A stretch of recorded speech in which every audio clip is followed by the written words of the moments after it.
With Batman and the Outsiders issue 2 out, we are giving clues as to what Ra's al Ghul wants with that Sofia girl.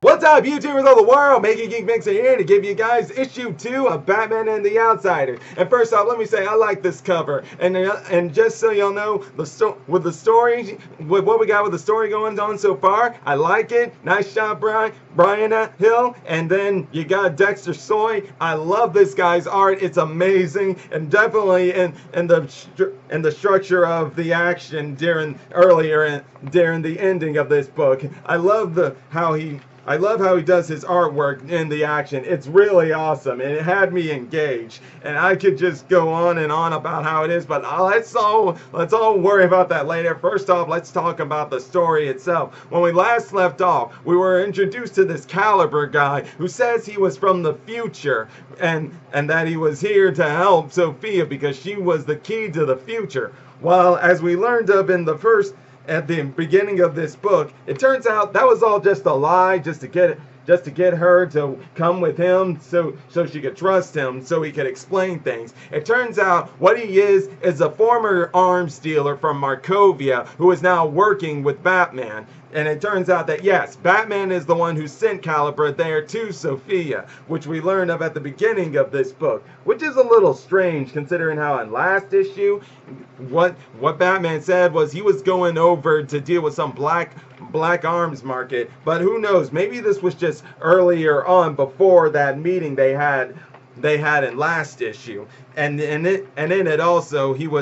this he was informing Black Lightning that he sent Kailbar out there to go after Sofia and keep her safe.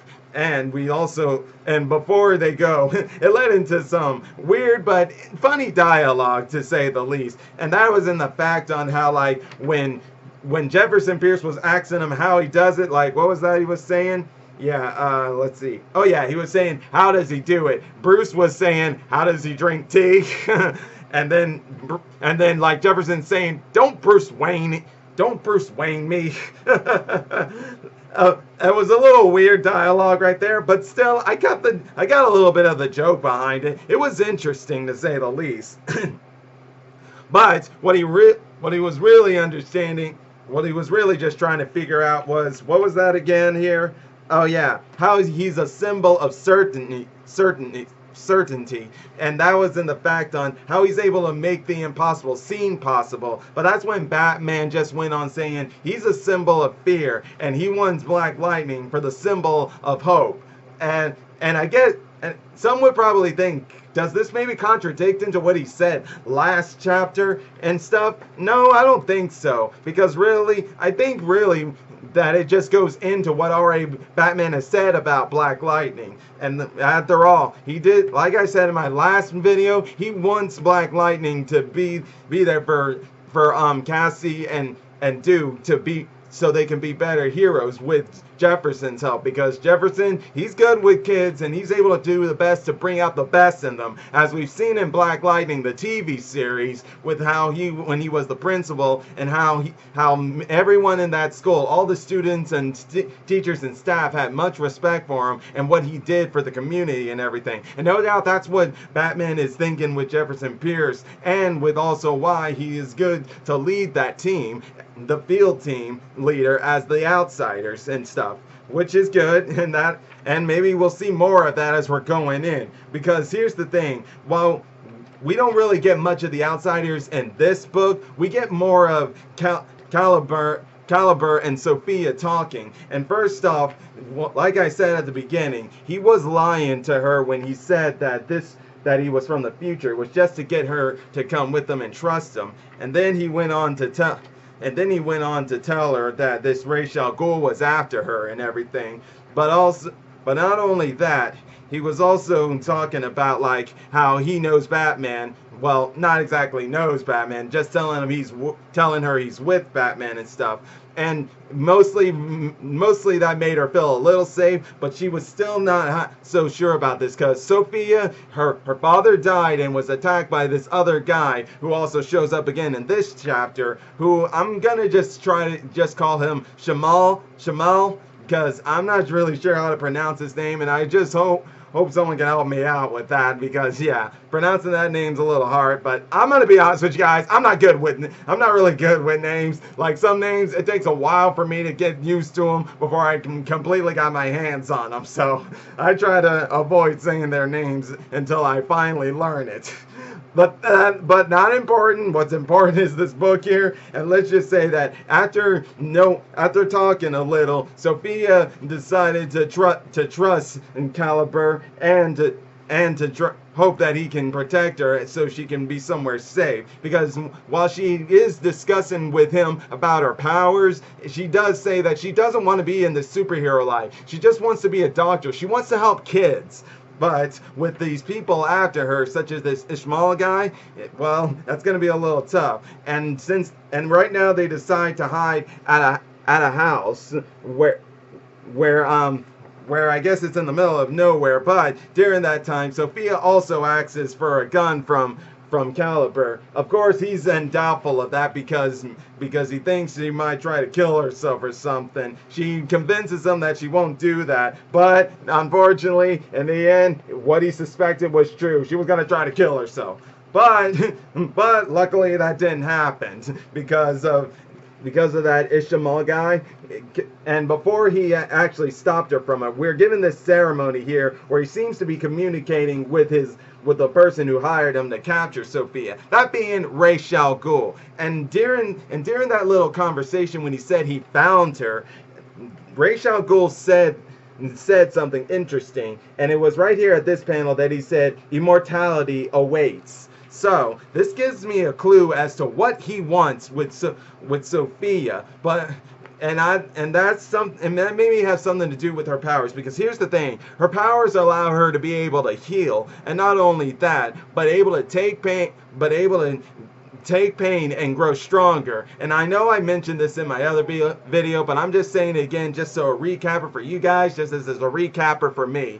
And what it is that, like, my guess is he wants somehow to get her powers into him so he can continue to live on. Maybe because Ghul doesn't want to continue to rely on the Lazarus Pit so much. I'm pretty sure we all know that sometimes, even still, like, while he may be able to use the Lazarus Pit, sometimes it's not good enough. Like, in Batman the Animated Series or Superman the Animated Series, Ghul and the League of Shadows went to Metropolis to get powers from Superman because, well, the Lazarus Pit wasn't really helping out that much anymore, so he needed something new. And maybe this is why he's after her, to get something new, because the Lazarus Pit really isn't helping out as much anymore, or isn't as effective as it used to be for him. That's my guess on it. But with that on the way, like I said, Sofia tried to do suicide, which led right here into Ishmael coming in. And let me just say, I love this shot right here. It is great, it is beautiful, and I love it. Because seriously, oh wait, yeah. I'm sorry, guys. I think I was showing you the wrong side. Oh my God, I'm stupid. I really gotta pay attention to what I'm doing here. But yes, this shot right here, yes, I love that art. That was great artwork right there by Soy. I loved it. It was awesome. But then again, now moving on from my carelessness right there, this led into Kailbar and him and that Ishmael guy fighting it out for a bit, while Sofia was gonna try to run away. Which she was, but then she decided to go back and help out.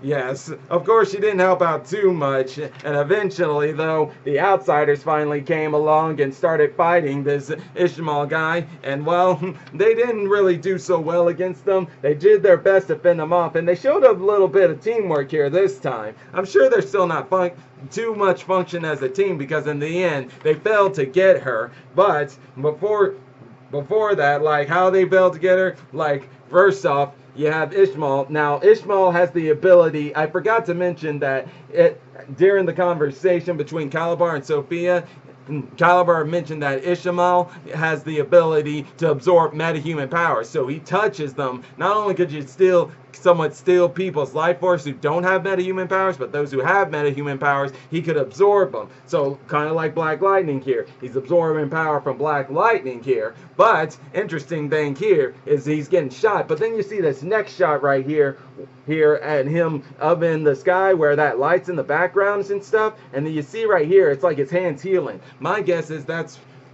from when he touched Sofia back in issue #1, because she has that power to heal. And let me just say though, I don't know what it is he does, but it's like he flashes up and then does some sort of big explosion here that wipes out everyone out, and that in turn makes him get Sofia, who has ended up taken somewhere else. And that's where at the ending of it we are introduced to Ra's al Ghul here. And Ra's al Ghul here, he says that he says that he's going to be her teacher. And that does make me interested. Now, is he gonna be like playing a little mind game to try to make her be his student, and in the end, when the time is right, he will end up getting her healing abilities into him or something? I don't know, but I do like the fact that how we're having already Ra's al Ghul here. I've always loved Ra's al Ghul here. Now, sure, he may be a villain, but he's a man of honor and respect. Like, he is always known about Bruce Wayne's identity as Batman, but he doesn't reveal it to anybody, no matter if he's working with other villains he may know or not. And sure, he may be a terrorist in a way, but he doesn't just like outright kill blindly like the Joker or some people out there. He usually has his purpose. I mean, yes, he's still a criminal, but he's still an honorable man. But that still doesn't mean he has his manipulative sides and everything. And that's what I'm thinking. Like, he's gonna like manipulate her into being like a functioning student who will do as he says, and in the end he will get her powers. At least that's what I'm getting from all this. And maybe so, because here's the thing. Earlier on in the book, when Kailbar and Sofia were talking, he was talking to her as if she was fragile, and she was telling him to stop that. Stop making her look like she's fragile. And then when she was going inside that house, that Kailbar started making jokes and saying, maybe we should call you that, like Fragile, as a superhero name, even though she said she didn't want to be a superhero. But then he remembered, since she wanted to be a doctor, he thought he should call her Dr. Fragile. But then he was like, no, that sounds like a villain's name, and we already have enough villains out there. But if in the end Ra's al Ghul does succeed in getting her on his side, maybe there's your name already, Dr. Fragile. Maybe. It's just a theory out there, but it's definitely interesting. And I definitely love what this book has already given us. Bryan Hill, Dexter Soy, great job again. This one's even better than the last one to me. I mean, it's not like up there at the top, but then again, I don't ever give any comic a 10 out of 10. There's always some flaws in there that could have done better and stuff, but still, what we got here was good enough as it is. I'm going to go ahead and give it an 8.5 out of 10. Great book, guys. Great way to get us started here with the structure of what it is that might be going on here, that Ra's might be up to, as he's our first villain for Batman and the Outsiders. And what's it going to lead into? And what more can we expect from the team? I mean, I know we didn't get them that much, which was kind of what brought this down a little bit. But I'm sure we'll get more of them as time goes on, because even still, I'll admit that I'm glad we at least got the focus on these two, because since we didn't really get much on them in first issue, gotta get something on them. So yes, I loved it. This was great, and I can't wait to see what more we're getting into from here. But until then, guys, that'll be all for today. And if you're enjoying my videos, all you gotta do is click that like button, subscribe to the channel, and hit the bell icon to be notified of when I make more videos. And until then, Mega Geek Mixer signing out. Bye!